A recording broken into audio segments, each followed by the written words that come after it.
My golden child little sister tried to unalive me because I took away her spotlight at my wedding. So I put her in jail for a 12-year sentence. My little sister Ava has always been what someone would call an attention seeker. She needs attention on her at all times. And my parents didn't exactly help with humbling her. Every event had to be about her, or she'd absolutely freak out. At every single one of my birthday parties, she'd blow out the candles and have her own presents. And God forbid she had to watch someone else get something she didn't have. I felt like I was invisible growing up because my parents hardly cared about my achievements or my events, as they were always focused on the attention Ava deserved.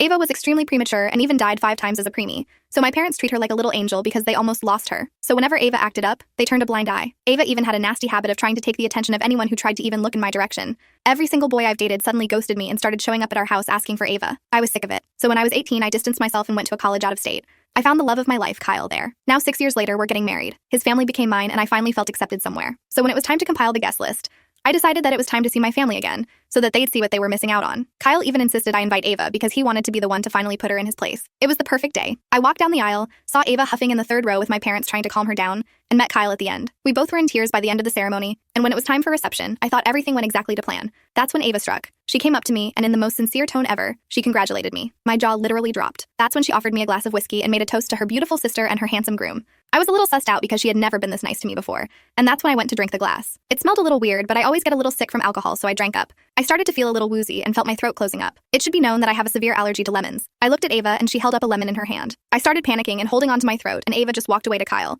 She even twirled her hair at Kyle while I was literally dying. Kyle looked my way as soon as she came to him and ran to me with an EpiPen. I had to go to the hospital because my throat was extremely damaged and had to miss my honeymoon. So when the cops came to my room asking me what happened, I told them exactly what happened. Ava poisoned me. You should have seen the way my phone blew up after Ava got arrested. My parents were calling me a monster for turning on my own blood. Ava even decided to get one of my exes to be her lawyer, and all he could say during court was that I was a jealous liar. The trial was obviously pretty short. Guess who's going to jail for 12 years? Ava!